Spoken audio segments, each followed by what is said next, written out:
जो उन्होंने किया ही नहीं है। हमारा समाज है ना, ये बहुत दोगला समाज है, सबको पता है। जब वो आगे बच्चे बड़े होंगे ना, कोई ये नहीं सोचता कि भाई जो कसूर इसकी माँ ने किया है उसकी सजा हमारा समाज उन बच्चों को देता है। इसने काट दी तो फिर क्या कर ले? बताओ क्या कर ले? अब उस एमसी से यही पूछे, कल ना तेरी बेटी के साथ में हो जा तो तू क्या करेगा? देखिए भाई, कहीं ना कहीं तबीयत खराब हो रही है। अब वो सोचती है कि बेटी से एक बार बात हो जाए, बेटी से एक बार बात हो जाए, लेकिन वो लड़का इतना गंदा है राजू, मैं बता देता हूं, जो को लेकर कहां जाऊं? अब मैं किसका घर उजाड़ के लेकर उनके लिए मां लेकर आऊं?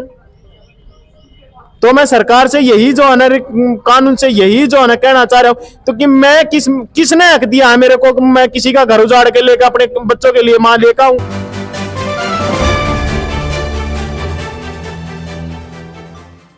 नमस्कार, फिलहाल हम हैं रोहतक में और एक काफी वायरल मामला है जो जगदीप भाई का, कि लिव इन रिलेशन में इनकी वाइफ रहती है। वैसा ही मामला एक भाई के साथ आया। तो ये मामला है, जो ये कानून है, एक कैचुए की तरह है ना, वो खा रहा है इंसानियत को। तो भाई से अच्छा नमस्कार। अच्छा, नाम क्या आपका? मेरा नाम अमित है जी। कहाँ से हो? मैं झज्जर से जी। अच्छा, बात क्या है, किस कारण से आपको मीडिया के सामने आना पड़ा है? मैंने मीडिया के सामने इस वजह से आना पड़ा, जो मेरी वाइफ है, मेरे साथ ना तो कोई लड़ाई ना कोई झगड़ा, और जो कि अपने घर गई थी, अपने वो पिताजी लेके गए थे, जो कि 2022 में जनवरी में, और वहाँ से उसने 29 जनवरी को गई थी, और वहाँ से आई वो 2 दिन बाद, और 2 दिन बाद आके और पुलिस में कंप्लेंट देती है, मुझे मारा और पीटा और मेरा घर से बाहर निकाल दी। ये अपने एप्लीकेशन लगाई। और उस जिस टाइम वो आपकी पत्नी आपके पास से गई, क्या आपने उसको मारा या पीटा था? मैंने उसको कोई मारा पीटा नहीं है। उसके पिताजी लेने आए थे, हमें उसके घर भेज दिया था। उसके पिताजी लेके गए थे। कुछ उन्होंने जिसके पास रह रही है वो अभी घर पे रह रही है, किसी के पास रह रही है? वे अनोन आदमी के साथ रहती है, जो कि रायपुर में रिलायंस कंपनी है, जो कि उसका पैकिंग का काम होता है, और वो जो बंदा है वो भी उसी कंपनी में काम करता है, और काला सा है और लंबा सा है। यानी कि जो ये आपको इस चीज की जानकारी आपको कैसे मिलेगी? आपकी पत्नी है वो किसी और के साथ रह रही है? ये जानकारी मुझे जब मिली थी, जो क्योंकि वहाँ से आके किराए पे रहने लगी थी, यहाँ आके जी, और किराए पे रह किराए पे कहाँ रहने लगी थी? ये रनिया कॉलोनी में रही थी पहले, क्योंकि वहाँ पंचायत हुई थी हमारी, जो कि हमारे 20 से 22 बंदों की, जो बड़े बड़े प्रधान थे हमारे भाईचारे की ओर से पंचायत हुई थी, और जो कि उनके घर वाले भी उसके साथ आए हुए थे। आपके परिवार में कौन कौन है? मेरे परिवार में मेरे पिताजी है, मेरी माँ है, और मेरी एक सिस्टर है जो कि अभी कुंवारी है, और मैं एक ही भाई हूँ। क्या आपके माता पिता के साथ या आपकी जो माँ है, आपकी बहन के साथ आपकी वाइफ का कोई झगड़ा वगैरह हुआ? ऐसी कोई बात नहीं हुई सर, ऐसी कोई भी बात नहीं हुई है भाई।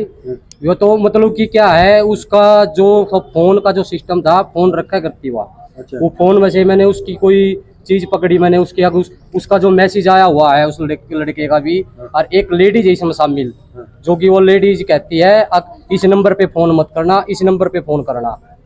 क्या आपने ये सूचना कि आपकी वाइफ उसके साथ रह रही है, पुलिस वगैरह को दे दी सूचना? मैं हम गए थे पंचायत लेके, हम रिपोर्ट लिखवाने गए थे। अब भैया आज यहाँ ऐसे रह रही है, अगर हम कहीं भी रहूंगी तो पुलिस वालों ने हमारी रिपोर्ट लिखने से मना कर दिया।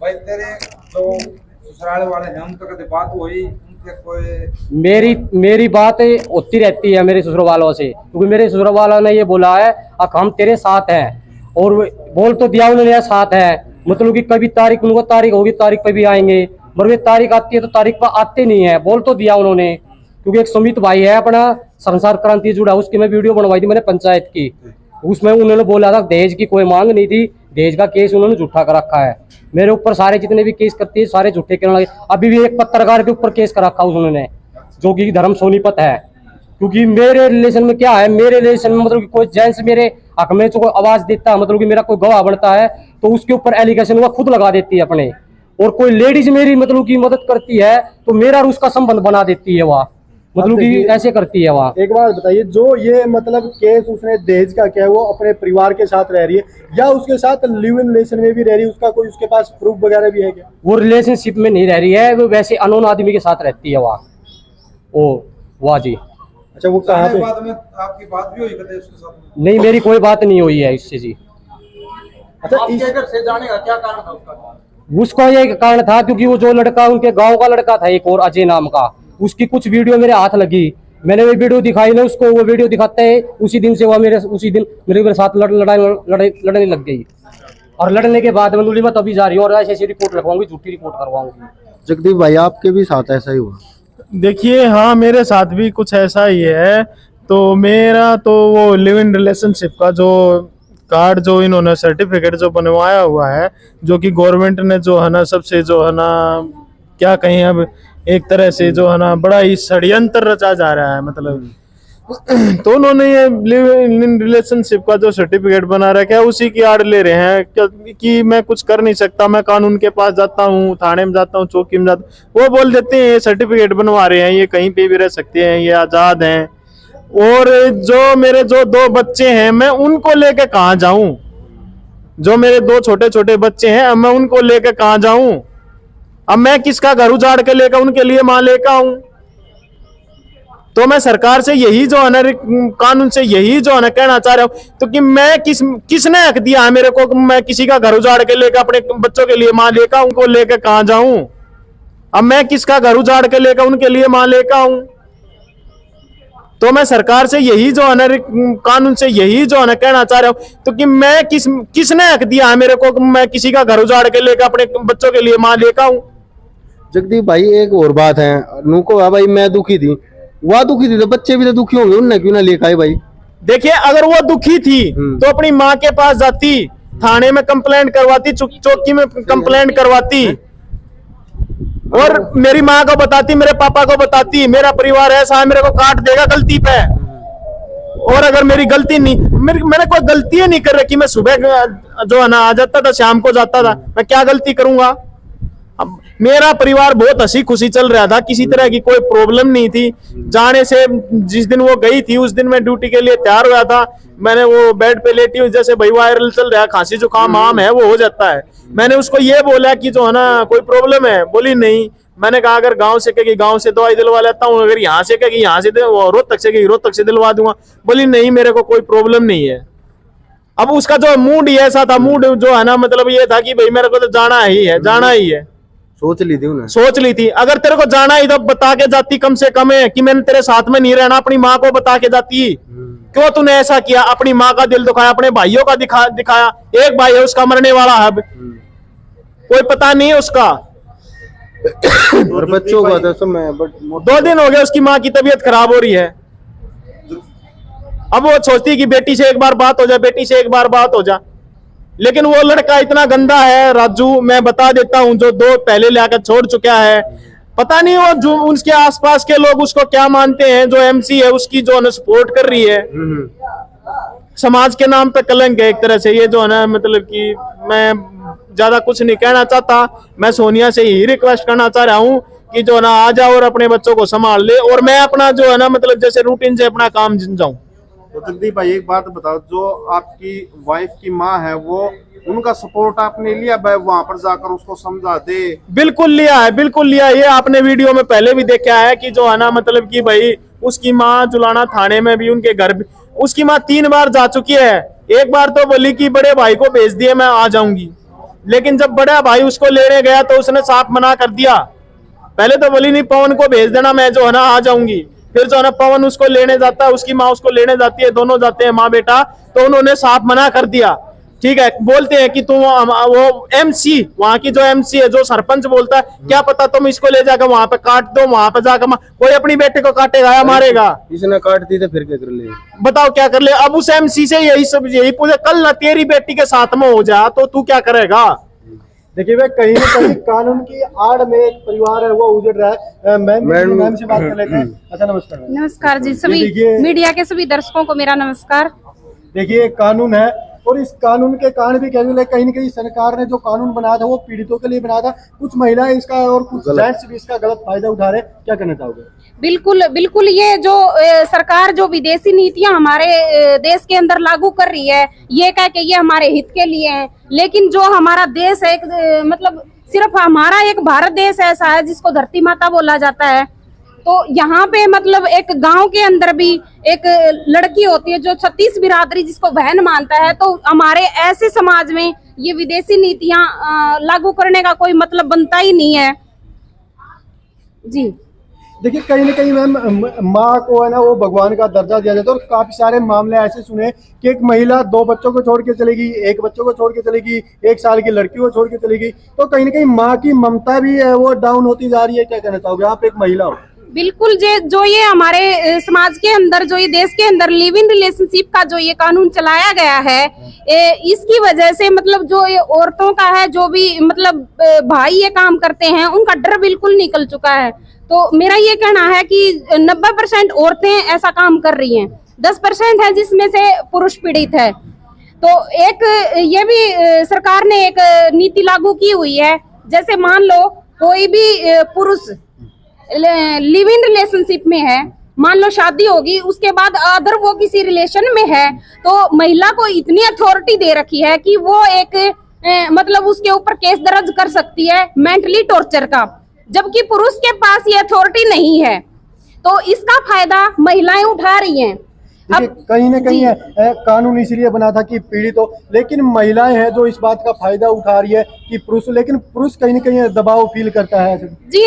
जो ये महिलाओं के लिए जितने कानून है जो सरकार ने लागू कर दिए ना, उसके बाद से ये इतने सारे मामले हमारे सामने आ रहे हैं, दिन प्रतिदिन घर उजड़ते जा रहे हैं। महिलाओं के लिए महिला थाने बना दिए गए हैं, उनको ये तक अथॉरिटी दी गई है कि भाई पुरुष दूसरे रिलेशन में है तो वो अपना मेंटली टॉर्चर का केस भी कर सकती हैं। लेकिन पुरुषों के लिए कोई भी ऐसी सुविधा सरकार ने नहीं दे रखी, और महिला आयोग तक बने हैं। मेरी सरकार से ये अपील है कि जैसे महिला आयोग बने हैं, वैसे जो ये पुरुष पीड़ित हैं बेचारे, मतलब दिन प्रतिदिन जो जिनके घर उजड़ते जा रहे हैं, जो बच्चे बिना माँ के होते जा रहे हैं, उनको देखकर इन पुरुषों के लिए भी आप कोई ऐसा कानून बनाया जाए कि जो बिना कोई एक कागज दिखा देते हैं कि हम लिव इन रिलेशनशिप में रह रहे हैं, जिसके साथ शादी किए, 7 फेरे लिए हैं और जिनके बच्चे पैदा किए हैं, उनका इतना अधिकार तक खत्म कर दिया गया है कि वो जिसके साथ रिलेशन में जाती है उसकी परमिशन के बगैर वो पति बेचारा बात तक नहीं कर सकता। इतना मजबूर इस कानून ने हमारा जो समाज है वो इतना मजबूर कर दिया गया है कि खुद अपनी पत्नी से वो बात तक नहीं कर सकता। आज जिसके साथ वो रिलेशनशिप में है उसके हाथ में सारी डोर सौंप दी गई है, उसकी मर्जी के बगैर आज कुछ नहीं हो सकता। ये कहाँ की नीति है? कहीं प्रशासन भी इस चीज में कुछ कर नहीं सकता, क्योंकि सरकार ने कानून पास करा। अगर पीड़ित प्रशासन के पास जाता है तो वहां से आश्वासन नहीं मिलता है भाई वो लिव इन का सर्टिफिकेट है। और कहीं ना कहीं महिलाएं ये कहती है कि पीड़ित है वो घर में समस्या दी तभी वो दूसरे आदमी के साथ रहे। आप एक भावना का लेडीज हो गया, एक भावना को समझ क्या अगर महिला दुखी होगी तो क्या दूसरे पुरुष के साथ ही? जी मेरा ये मानना है अगर मान लो किसी के बच्चे हो गए, ठीक है, अब किसी के साथ शादी होती है, 2 महीने में, 3 महीने में, 6 महीने में पता लग जाता है ना आदमी कैसा है, तो उसके बाद आप अपने घर वालों से बात कर सकते हो कि मेरी इसके साथ नहीं बनेगी, वो ताकि वो आपकी दूसरी शादी करवा देंगे। फिर आप बच्चे तक पैदा कर देती हो, पता तो तभी चल जाता है, फिर आप बच्चे पैदा कर देती हो, उसके बावजूद आप ये कहते हो कि इसके अंदर ये कमी है वो कमी है। तो मैं ये कहती हूँ कि फिर बच्चे पैदा करने की क्या जरूरत है? जब उस आदमी के अंदर कमी है, आपकी नहीं भरी, तो बच्चे पैदा मत करो ना आप।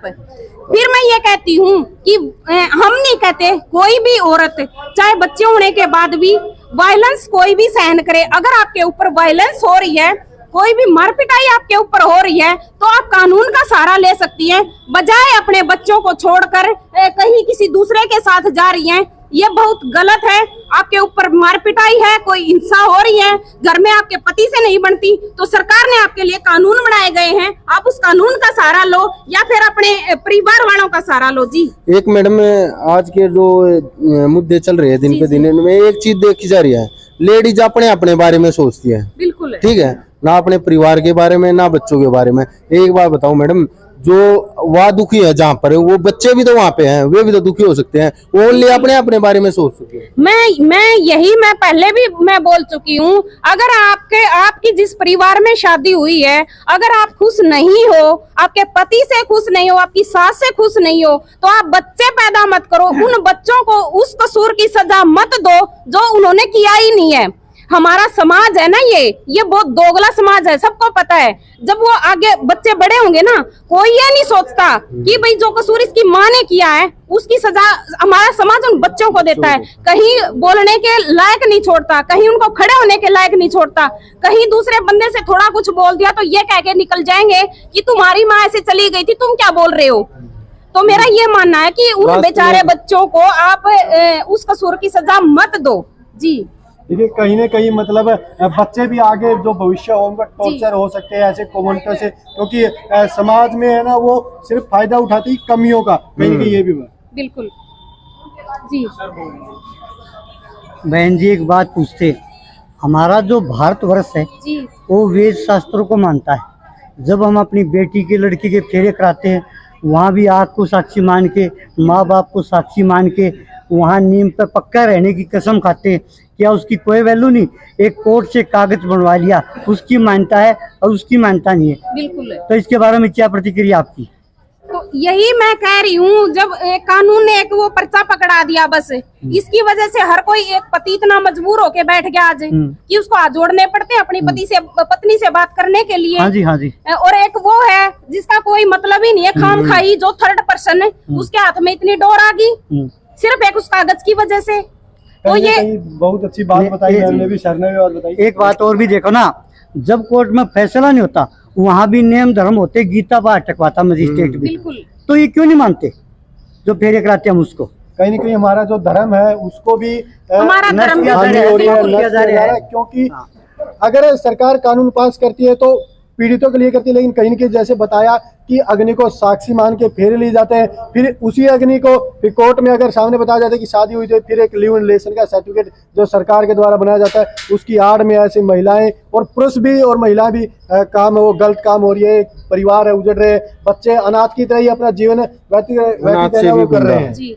लास्ट में सरकार से मेरी यही अपील है कि हमारे जो देश के अंदर ऐसी विदेशी नीतियां मत लागू करो जिससे जो ये हमारा समाज है, हरियाणा की संस्कृति है, ये एक दीमक की तरह खत्म होती जा रही है।